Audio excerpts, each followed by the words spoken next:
Hi there, Dr. Paul Donovan here, and today we're talking about something so close to my heart because it's really the underlying secret behind those who use their power really well, and what we're talking about is personal power.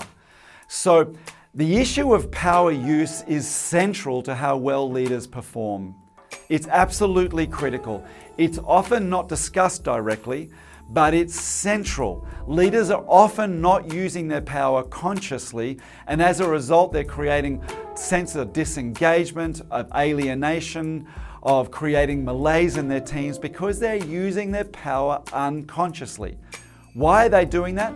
Well, I'd like to suggest to you that it's at least partly, and I would argue in good part, because they're not considering their personal power. And out of a lack of personal power, they're actually utilizing the power in their role ineffectively. So let's start with a little theory. So a good deal of most people's day, they're experiencing what I call low power feelings. So there's the feelings of anxiety, maybe resentment, overwhelm, exasperation, irritation, worry. So these are the experience of many of us during the day for a good deal of our day. It doesn't take much to notice this. You can walk around most offices, anywhere, wherever you work, and notice that people are experiencing most of the time subtle or not so subtle experiences of low power feelings. And in alternative, there are what you call high power feelings. So these are feelings which we do experience, but less frequently. Feelings of spaciousness, confidence, curiosity, appreciation. So these are high power and low power feelings. And where we are during the day and where we spend a good deal of the time has massive implications on how we behave. Huge. But I want to draw your attention to the first place. Where are you? If you were really honest with yourself, how much of the day are you feeling somewhat uncomfortable? Are you having somewhat negative feelings? And if you do, then you're not up here, you're down there. And what does it mean if you have low power feelings? What does it mean if you're feeling a lot of the day like this or very little of the day like that? Well, here's what it means. You see, what it means is if you have low power feelings a lot of the day, it means this. It means the complexity of your environment has outstretched the complexity of your mind. So what that means is at work is you may have demands from a boss that wants one thing, demands of your team that want another, and they both seem so radically different and you're trapped. You don't know how to meet that demand and that at the same time. You feel stressed, for instance. Or maybe even just different clients want different things. Or maybe they want the same thing all at the same time and you're anxious. And so if you're in that kind of scenario and you feel anxious, at that moment, the complexity of your environment and how many different demands that are upon you is outstretching the complexity of your mind to manage it. And as a result, you've gone into anxiety. You've gone into overwhelm, resentment. If you're where you have that enormous complexity of demands upon you, but you still feel a certain level of ease, you may be working hard, but there is a sense of spaciousness and curiosity about what's going on around you and how best to manage these competing requirements upon you, then your complexity of mind is at least matching the complexity of your environment. Can you see the radical difference here? See the radical difference? Some of us spend a good deal of our time trying to make sure our jobs never outmatch the complexity of our mind. So, and if you stay in a relatively junior role, there's a chance you'll never experience this. But if you go to a role that's more senior or if you get promoted, bingo. Right now I have a daughter who's around 28 and she's been promoted into a role into a large senior teaching hospital where she works. And she's experiencing quite a bit of anxiety. Now, I have a son who's a little younger than her, who works as an accountant. That's not his experience. But his role doesn't have as many competing demands. Nowhere near it. So he's got relatively high power feelings during the day. So it goes to what is the complexity of environment you're in and does your mind match? Right now, her mind is just learning to match the complexity of her environment. So where do we go to from here? You see, if that's the case for you, then the outcome will be this.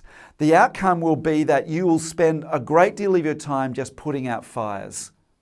If you're in anxiety or if you're in worry or resentment, you'll be addicted to looking at the current reality as it is and trying to make sure bad stuff doesn't happen. You'll simply be in reactive zone. You'll simply be reactive. Survival mode, trying to prove yourself every day at work. Proving yourself. Addicted to the reality as it is and trying to make sure it doesn't get any worse. If you have more chronic high power feelings, then you are free to devote yourself to what are the real objectives of your role, to create something that's not there yet, to be purpose driven, actually to create something that excites you, to actually give your attention to something that feels joyous, that might even be done out of a sense of appreciation or love. So this is what you're free to do if you're operating from high power feeling. But we don't feel so free to do that if most of our day we're in low power feelings.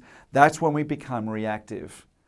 That's where we become trying to just make sure we're actually playing not to lose as opposed to playing to win. We're trying to make sure more bad stuff doesn't happen. All right, so you ready? Now we're going to transition to personal power and how personal power relates to all of this, because it's a moment-by-moment choice. You see, if you're a manager and you've got rank, then you are faced especially with the dilemma of which door you're going to knock on to get some relief from these feelings. How are you going to get relief? Because all the time we're looking to get ourselves some relief from this anxiety or worry or exasperation or overwhelm. So if you are the boss, then you can draw on your rank to give you some relief. You can march into a room and bark out orders to people if you want. You can be intimidating. You can be even controlling. And if you do so, you're going to get temporary relief from your anxiety, but it's just going to drop right down again. It doesn't work in any sustained way. You see, that's the choice you're making. It's a moment-by-moment choice to understand how you're utilizing your rank, the access and the freedom you have in being a manager, in the behavior you choose to give you freedom from these low power feelings. And so whether it means that you're going to start associating with people that you feel more comfortable with, or whether it means you just completely submerge yourself in your role and forget to give feedback to your team, or you just become, as I mentioned before, more intimidating, whatever it is, all of those behaviors give you temporary relief from low power feelings, but only temporarily. They drop away again. That's the door you choose that's using your rank to give you relief. But it's not a great long-term solution. The other door is to build your personal power. So finally, we're getting to the punchline now. We're getting to the punchline because building your personal power is the only real sustainable, portable way to build your access to these great feelings day by day. So let's move through these now. There are 3 aspects of personal power that Dr. Julie Diamond brought to our attention in her work, and she draws on this rich resource base and practice of process work with Dr. Arnie Mindell and Dr. Max Schubach and others, and I love this work. Let's have a quick look at it. Do you want to build your personal power? Do you want to build more ways of gaining access to high power feelings without having to change your environment to get them?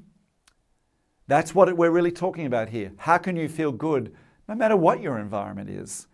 Because really good leaders look to sustain these high power feelings without trying to manipulate their environment to achieve them.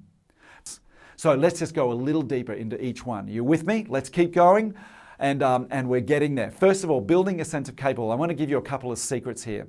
I want to let you know that your sense of power is distributed across various realms. For instance, I'd like you just to consider your last time at work, maybe your last few months. Consider, when did you bring your sense of expertise? That you have a certain expertise that may be unique, is built up on years, that was really helpful. Expertise that others didn't have, perhaps. that enabled you to resolve a problem? Or maybe a sense of knowledge. Did you just know something? Was a time when your book learning really brought it home? You knew something because you've devoted to building a knowledge in a certain area that others just haven't given those hours to. Or what about experience? Quite different, isn't it? Experience is when you've just been doing that job for a while that gives you a kind of a raw know-how to know the trips and traps, the tips and the traps of doing things one way to another, and where you brought your power of experience to bear. Or maybe you have power in your way of managing relationships. Are you really good at just helping people connect or get over tensions, helping them pull together so that they can get past the problematic dynamic and move on towards what they want to create? That's called relationship power. So I'm drawing your attention to expertise, to knowledge, experience, relationship power. These are all very important forms of power. And you know what? I'd like you to become aware of when you've used them, because it's so easy to forget. You know, one list that I didn't mention is, when have you used formal power? When did you use your rank really beautifully to create forums for people to come together, for instance? That's a wonderful use of power. And so what I want to ask you is, think now about when you did. Even pause this video for a moment if you like. When did you use any of those kinds of power? And when you've done that, I want to ask you, what did it feel like to use your power well? I have a feeling that if you become aware of that, you actually experience, at least temporarily, some of these high power feelings. And you haven't manipulated your environment to achieve it. So I'm going to ask you, this is a really great exercise to build your sense of capable self, to continue to remind yourself that you are powerful and that you can move towards the goals that are important to you by utilizing the powers that you have access to you. And you have all of those powers access to you. So that's building capable self. It's a wonderful exercise to routinely use. If you feel yourself coming down into those feelings of low power, pause and ask yourself, where have I used my authority well, my relationship power, my expertise, my knowledge, my experience, and begin to gain access to your high power feelings. Okay, now let's go on to the aware self. Now this is incredibly important. You see, if we don't know what triggers us to go into low power feelings, we're just held ransom by them. Leaders who use their power well have mapped this internal territory very, very well. They know what tends to trigger them. It's not that things don't trigger them anymore. Of course, we all get triggered. It's whether those triggers take our attention, subsume our focus, or whether we can be awake to them, aware of the pull to go into what's triggering us, and avoid. Do you know, sometimes when you walk into meetings, there's certain projects that are behind line that you get triggered into becoming anxious, and then you might become more short, more abrupt, barking orders a little less humane. Build a deep sense of purpose. Ask yourself, what's important to you in your life?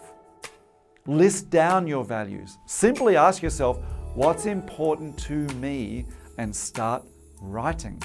Start writing. Because once you become aware of that, then you can be aware of how your job may overlap. How actually good parts of your job are really a wonderful vehicle for you to do what's important to you. Of course, if you discover that what's really important to you is quite different to your job, you may have just unearthed one of the main reasons why you are chronically in low power feelings. Because your life is not orientated around the things which are truly important to you. So if you can, in fact, answer the question of why you are doing your job, why it's more important to do your job and not just screw up in it, just protect against screwing up in it, but why it's important for you to succeed beyond getting the next pay rise, or beyond avoiding getting fired, or beyond just making sure you can pay your mortgage off. See, all those are survival thinking. That's the thinking we do when we have chronic low power feelings. But if you're at your job because you think, I get to help people, I get to really do something that's worthwhile here, then you're building from a greater sense of personal power. So reflect on this. Reflect on this. These three different means I'm just going through are all different levels of reality and different levels of awareness, and they're all necessary for building personal power.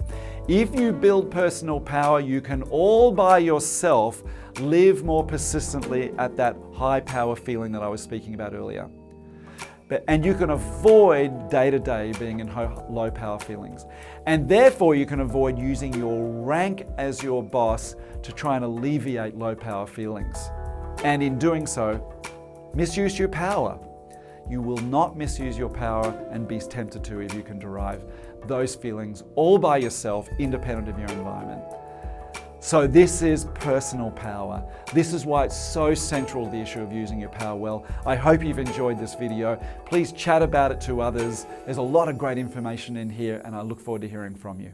See you soon.